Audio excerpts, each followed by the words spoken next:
Olá, amigos da TV Cidade, estamos começando com mais um Cidadania e Qualidade de Vida. E para falar de cidadania e qualidade de vida, o principal é buscar novos caminhos, buscar novos horizontes, buscar até novos países. E hoje nós estamos conversando com um rapaz que começou na Serra Gaúcha. Ele vai contar para nós da onde nasceu, aonde estudou e o que está fazendo nos Estados Unidos.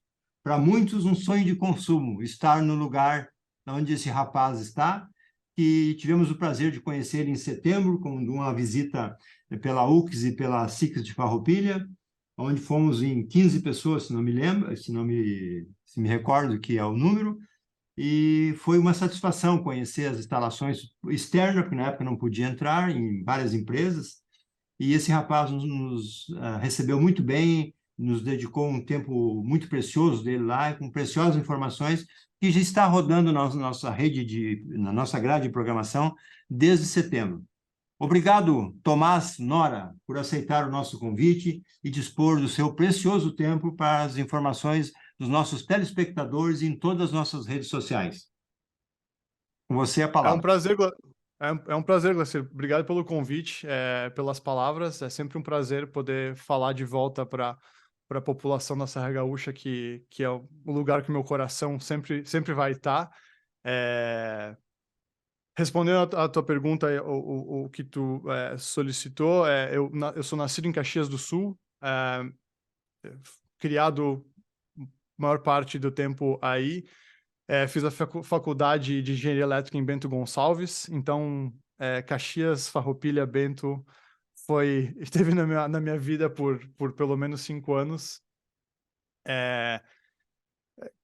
Conheço pessoas de todas as cidades aí da região, tenho um carinho muito grande, de novo, tanto pelas pessoas quanto pelos locais. Volto todos os anos, levo meus filhos. O meu filho, apesar de ter nascido em São Paulo, o mais velho, apesar de ter nascido em São Paulo e nunca ter vivido em Caxias, se pergunta para ele de onde é que ele é, com 7 anos de idade, ele diz que ele é de Caxias, Puxa que ele é da vida, Serra Gaúcha, que bacana. e que é engraçado isso, né? Essas crianças de atualmente, elas têm essa... De onde é que tu é? É difícil responder, né? Já viveu em tantos lugares, mas eu acho que eles falam de onde é que eles são, de onde é que o coração deles é, né? Então é um pouco daí. De Bento Gonçalves, eu fiz um intercâmbio através da Universidade de Caxias do Sul, pela Fabiola, que foi inclusive a que trouxe vocês para cá, né? Então a Fabiola tem também um lugar muito especial na minha carreira. Ela me ajudou a fazer um intercâmbio pela universidade em Pittsburgh, no Kansas. E enquanto eu fazia esse intercâmbio, durante as férias de primavera, visitei o Silicon Valley, que era o meu sonho como engenheiro eletricista. E a andar na rua aqui, eu passava por todas as empresas que desenvolviam os semicondutores que nós usávamos nas aulas e, e todas as documentações que líamos, tipo, cada esquina tinha uma empresa diferente. Eu falei, eu preciso voltar para casa, eu preciso trabalhar aqui. Esse aqui é o lugar que é a meca da minha profissão, então eu preciso voltar para cá. E coloquei isso na minha cabeça e voltei para o Kansas, terminei o meu intercâmbio, voltei para a universidade, me formei, trabalhei aí na região por, por mais alguns anos e sempre com foco de um dia eu queria voltar.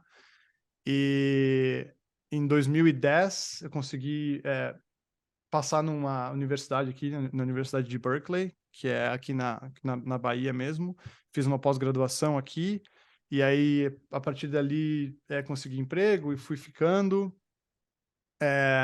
Consegui emprego numa multinacional, uma das maiores do mundo aqui, que acabou me transferindo de volta para o Brasil. Fiquei 5 anos em São Paulo, na sede de lá, e depois transferi de volta para cá em 2018. E estou aqui desde então, vivendo isso, né? A aplicação de todos esses conhecimentos adquiridos e a realização de um sonho, né? De alguma coisa que eu coloquei na minha cabeça e depois eu lutei para realizar. Uma das perguntas que eu te fiz é assim, ó, se tu pudesse ganhar o salário que tu ganha hoje e morar em Caxias, tu faria esse retorno para a tua origem? A gente conversa muito dessas possibilidades, né? A gente tem muita saudade daí. Toda vez que a gente vai, a gente não quer mais voltar. É, eu sei que essa realidade que tu colocou não seria realística, né? O teu salário daqui, morando aí, mas acho que voltaríamos, sim. É, eu não. Acho que o meu maior. Eu acho que a nossa maior conversa, minha e da minha esposa, é o que nós. Que tipo de tecnologia que nós conseguiríamos desenvolver aí, né? Tipo, o que a região comportaria que nós desenvolvêssemos aí. Mas, respondendo de maneira simples a tua pergunta, com certeza voltaríamos. A gente sente muita saudade dos amigos de infância, da adolescência, das nossas famílias, obviamente. É, voltaríamos, sim. Tu me comentou também que os teus filhos são muito apegados aos avós aqui, né? E agora tu reforçou com isso, que eles dizem que são caxienses. Isso para ti deve ser um orgulho, né? A esposa também é caxiense? Minha esposa é caxiense também. É engraçado, nós dois somos de Caxias, nossos pais moravam a 2 quilômetros de distância e a gente foi se conhecer em Recife, porque nós dois somos atletas e a gente foi convocado para a seleção gaúcha, ela de basquete e eu de handebol, e a gente ficou hospedado no mesmo hotel em Recife, a gente acabou se conhecendo lá. O que é uma história incrível, eu acho, né? Do tipo, a gente tá no mesmo. A gente jogava pelo mesmo clube, no Recreio da Juventude, ali em Caxias, Uhum. na mesma quadra, e nunca nos encontramos, fomos encontrar em Recife, ou seja, coisas do destino, né? Coisas que eram para ser. Era para ser mesmo. E dos meus filhos é outra coisa que eu acho interessante. Eles moram aqui já há um tempo. O meu segundo filho foi nascido aqui e eles não precisariam falar português, então a gente fala português só em casa, mas na rua eles falam inglês. Mas a maior motivação deles falar português é poder comunicar com os avós, né? Porque os avós não Uhum. falam. E meus pais estavam aqui, foram embora faz 20 dias, e tu vê o brilho no olhar, né? De conversar com os avós e de poder viver a realidade. Então, essas coisas que a gente fica pensando que a gente está privando eles de ter o contato com os avós enfim, se nós tivéssemos aí, eles estariam todo o tempo, né? Então a Uhum. gente fica com essa duvidazinha aí, mas... Tu tens uma vida que, assim, seria almejada pela maioria dos brasileiros. Tu vive no primeiro mundo, tu dirige um Tesla, pelo que eu me lembro, né? E tu surfa, tu mora numa cidade que, apesar de ser São Francisco hoje, que já tem uma fama que a insegurança alcançou essa parte dos Estados Unidos, né? Menos do que Miami, pelo que a gente verificou, mas tu vive no primeiro mundo hoje, com certeza, né? O primeiro mundo é, é engraçado, enfim, eu não dirijo um Tesla, aqui tem muitas opções de veículo elétrico, meu veículo é elétrico, mas não é um Tesla, mas talvez eu tenha falado elétrico e ficou na cabeça, porque a grande maioria dos veículos elétricos aqui são Tesla, porque é o primeiro, né? Mas agora tem muitos lançamentos. Isso é uma Aham, coisa que a gente não tem tanto no Brasil, não tem tanta opção, né? sim. E eu acabei escolhendo por um outro veículo elétrico, mas sim, elétrico. Uhum. É, em relação a viver no primeiro mundo, realmente é mais confortável viver aqui, né? A gente tem muito menos insegurança do ponto de vista social, né? Tipo, Uhum. é, a violência é muito mais controlada e tal. É, tem outros problemas, né? Eu brincava em casa porque no início da minha carreira na empresa eu viajei muito ao redor do mundo e países de primeiro mundo, de terceiro mundo, diferentes na Ásia, na Europa, na América Latina. E todos os lugares, por melhor que eles fossem, mais seguros do ponto de vista social, alguma coisa tinha. Então aqui a gente tem muito terremoto, né? Uhum. Esse ano a gente teve muita tempestade, muitas árvores caindo, teve... a infraestrutura daqui não está preparada para tempestade, que a gente tem todos os dias aí no Brasil, né? Uhum.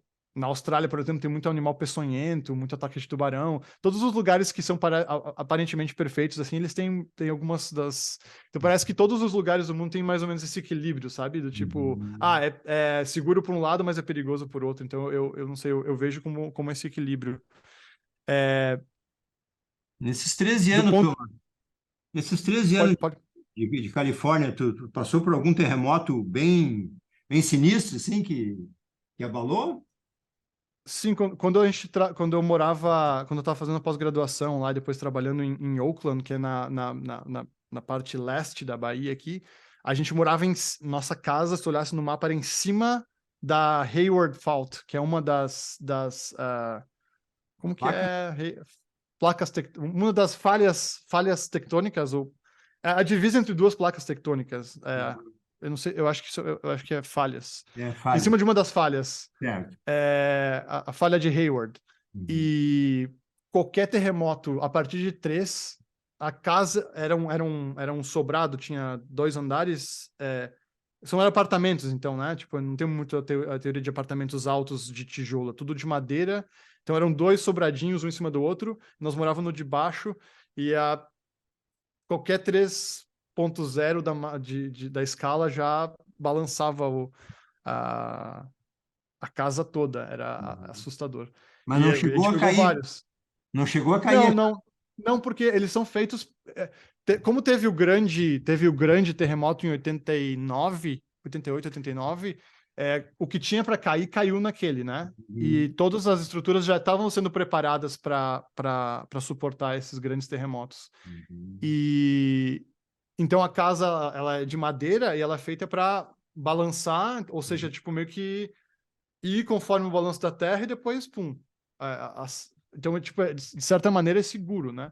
A grande maioria das construções aqui são da década de 60, então elas perduraram por vários terremotos, inclusive o grande de 89, Uhum. de certa forma é seguro, assim, né? As pontes, a ponte de Oakland foi reconstruída quando eu estava indo embora para o Brasil em 2010, em 12, aliás, que foi ela estava em construção de 2010 a 2014, talvez.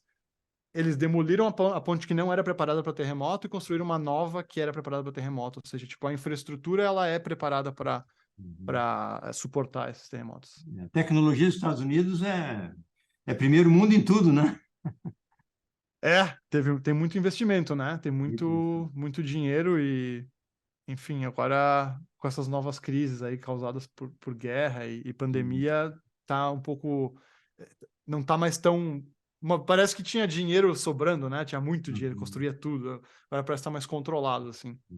Eu vou explicar para os nossos telespectadores que a empresa que o Tomás trabalha é uma das maiores do mundo, né? E que, como a gente não teve tempo para pegar autorização, a gente não vai falar qual é a empresa.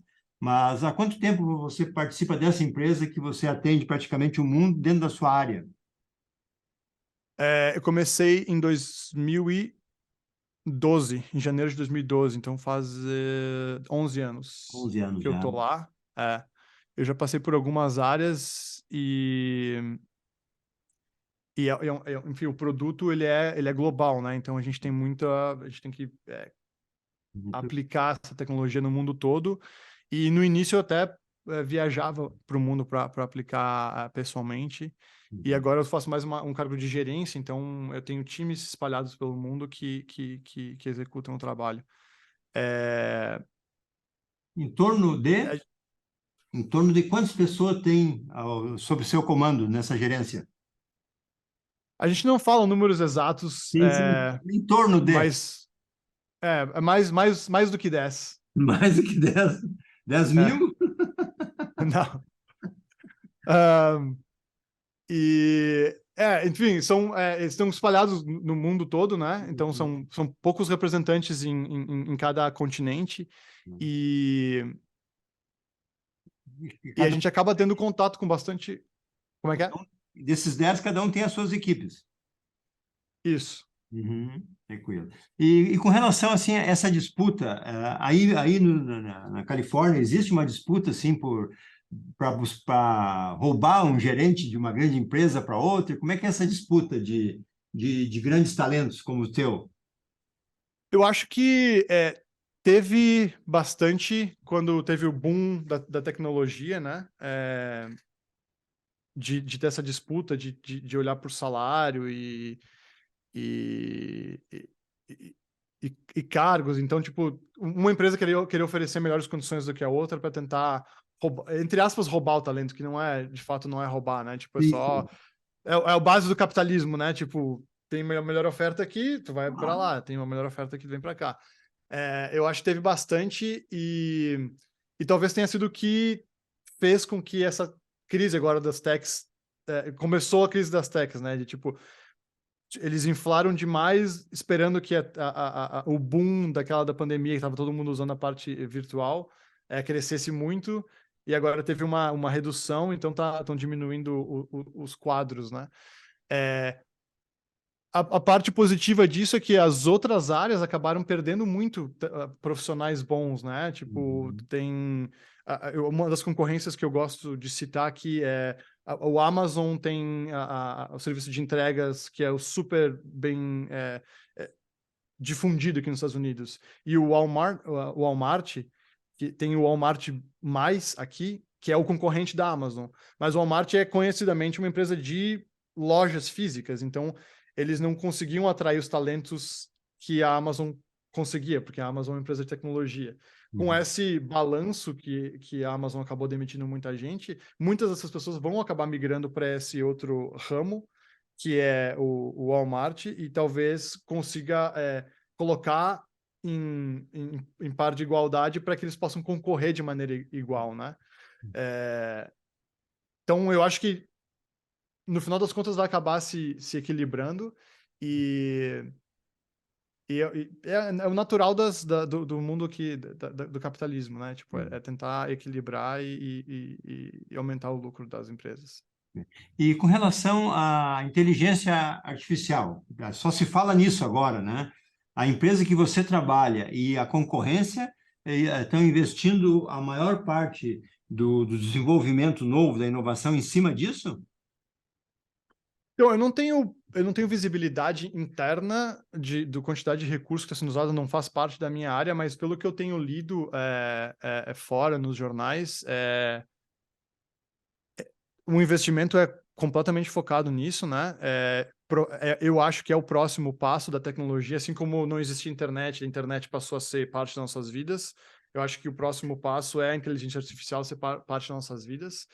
É, Acho que vai facilitar muito das coisas básicas que nós temos que fazer no dia a dia, ou seja, o que eles falam é potencializar o nosso cérebro, né? Então, tu não precisa gastar teu cérebro para desenvolver coisas básicas que são comuns do dia a dia, e isso já vai ser desenvolvido pela a inteligência artificial, e tu só vai corrigir ou adicionar coisas para tornar aquilo para dar a tua cara, a tua personalidade para aquele produto, né? Ou seja, escrever um e-mail não é mais perder 15 minutos escrevendo um e-mail, escreva um e-mail sobre entrega de resultados. Aqui estão os resultados. Aí tu coloca uma planilha, ele escreve um e-mail e destaca quais são as partes, e aí o autor só dá uma lida para ver se aquilo faz sentido, se realmente tá equivalente ao que ele queria falar, e aí manda. Então, ou seja, ao invés de perder 15 minutos escrevendo aquele e-mail, ele vai conseguir perder 3 revisando o e-mail, né? Uhum. Então, Já tu usa isso, Tom? potencializa... Você já usa isso? Então, eu vi que teve alguns anúncios nesse em março sobre algumas empresas lançando produtos para uso corporativo, né? Uhum. Utilizando isso.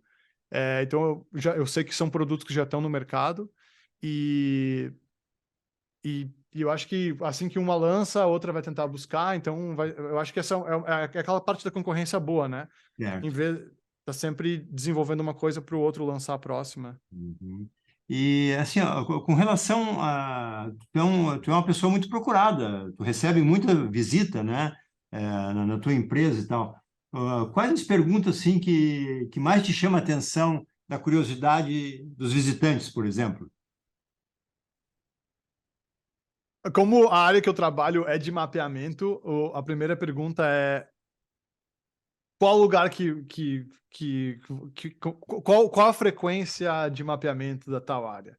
Ah, Ou, tipo, quando que vocês vão passar em tal área? É, eu acho que essa é a pergunta número um, assim. É, aham, não tem uma visita que não faça essa pergunta. aham, E as outras são em relação aos benefícios, né? Do tipo, Sim. realmente tem piscina aqui? Realmente tem loja, tem academia, tem as coisas que a gente vê na TV? Eu acho que são essas as perguntas mais comuns. Uhum. E tu, assim, né, nesse vale que tem aí, assim, porque nós que fomos aí numa gincana de 15 dias, visitando vários locais, né, é uma coisa, assim, que a gente demora para cair a ficha do quanto a gente viu, né? Tu ainda te surpreende com a Califórnia depois de 13 anos? Ah, todos os dias. Todos os dias. Todos os dias. Inclusive, eu estava comentando ontem, tem um, é um vale, né? Assim como lá na região dos vales aí, do Vale dos Sinos, é, quando eu tô saindo de casa para ir levar as crianças ou para ir pro trabalho, tem uma montanha aqui no meu lado que, conforme o ângulo que pega o sol ou as nuvens lá em cima, eu me sinto no Havaí de novo, assim, ou tem uma não importa para onde olhe, tem uma paisagem bonita, né? Quando eu tô surfando e eu, enfim, vou no fim do dia, que eu pego o pôr do sol no mar, ou o nascer do sol, às vezes, tem o que eles chamam de golden hour, que seria a hora dourada, que é o céu fica todo laranja. É, isso do ponto de vista de natureza, né? Aí, do É. ponto de vista de tecnologia, tem estão investindo nas novos ambientes de trabalho, o ambiente de trabalho do futuro, né? Então, eu costumava morar perto da NVIDIA, que é uma empresa que faz chip de computador, e eles construíram parece um globo, Uhum. um prédio todo envidraçado, assim, então todas as áreas de trabalho têm acesso à rua, que tem acesso ao verde, né?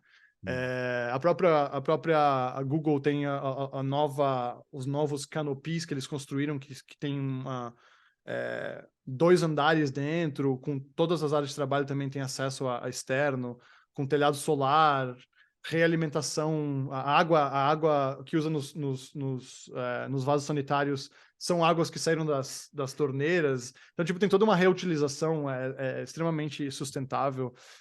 O prédio da Apple, que nem é mais tão novo, que é um loop infinito, consegue andar tudo dentro do prédio, num círculo.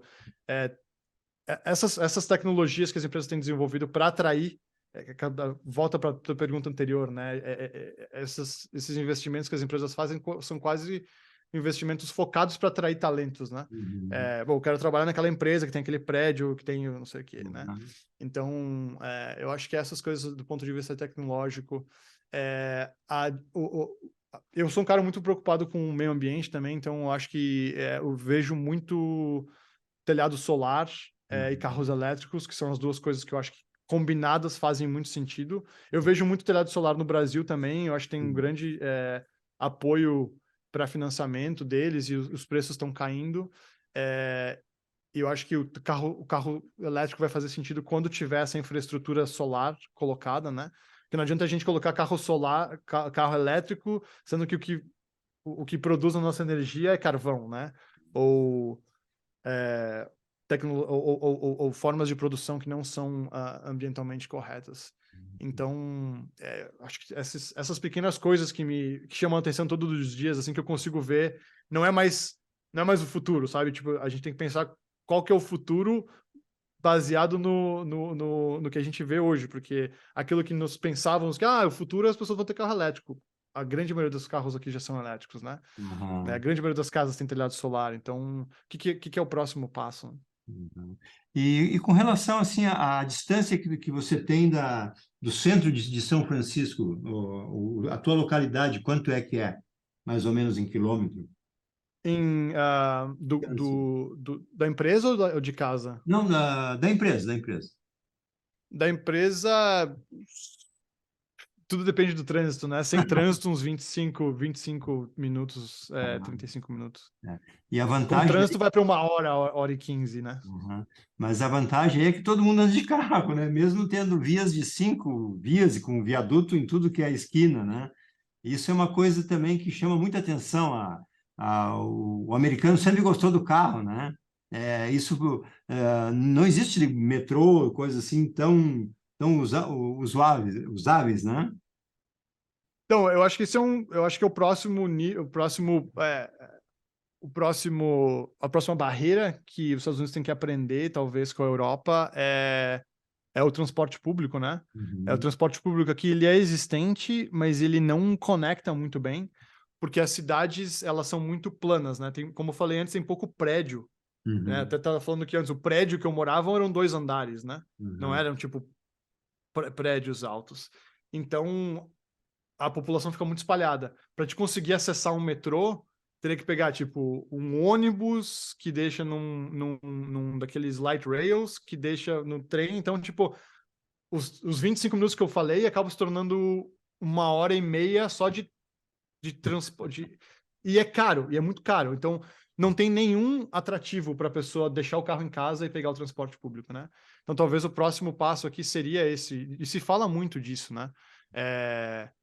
O transporte público teria que melhorar bastante, não só local, quanto longa distância. Em fevereiro eu estava na Europa e a facilidade de um país para um outro, claro que os países, né, são muito menores, são estados no Brasil ou nos Estados Unidos, então, mas a facilidade de cruzar a fronteira, eu estava lá quando teve um problema na Lufthansa, então a Lufthansa cancelou todos os voos que eles tiveram com problema com o sistema. Em vez de eles remarcarem para o dia seguinte, eles estavam comprando passagem de trem para as pessoas fazerem o mesmo trecho de trem. Sabe? Tipo, tem alternativas. Quebrou o sistema aéreo, beleza. Pega os trens aqui e vai. Aqui não tem essa mesma disponibilidade, né? Talvez, tipo, tem um trem que liga a região aqui com Los Angeles, mas ele demora 8 horas para chegar, quando o voo 45 minutos e tem a cada 20 minutos tem um voo que sai de São Francisco, Los Angeles, sabe? Então, aqui é muito focado em carro e avião, quando a gente poderia ter uma rede muito maior de transporte público.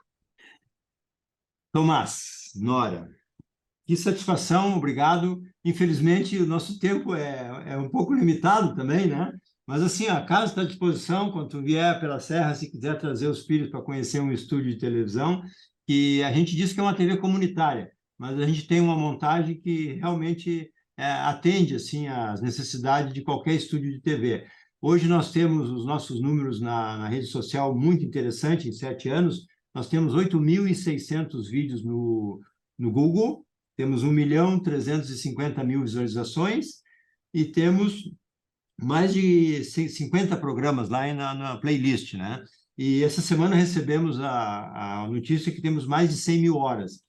Então, para uma TV local, uma cidade pequena que nem a nossa, usamos todas as redes sociais, inclusive o TikTok, né? O Twitter, o Instagram, o Face, enfim. Somos assinante do Google Music, né? A gente trabalha com tudo que é possível de ferramenta para estar aonde o povo está, ou seja, com o celular na mão, né? Então, muito obrigado pela tua disponibilidade e te deixo com as considerações finais. Obrigado pelo convite novamente, parabéns pela TV, pelo estúdio, eu achei muito legal, tu me fez um tour antes aí, eu acho que foi muito humilde quando tu falou que era um estúdiozinho, eu achei o estúdio um tamanho muito legal, gostei dos equipamentos que tu me mostrou, achei que tem uma grande infraestrutura aí, então não é uma surpresa esses números que tu citou, porque realmente o investimento que tem traz esses números. Parabéns pelo programa e obrigado novamente pelo convite. Vou levar meus filhos aí para conhecer o estúdio.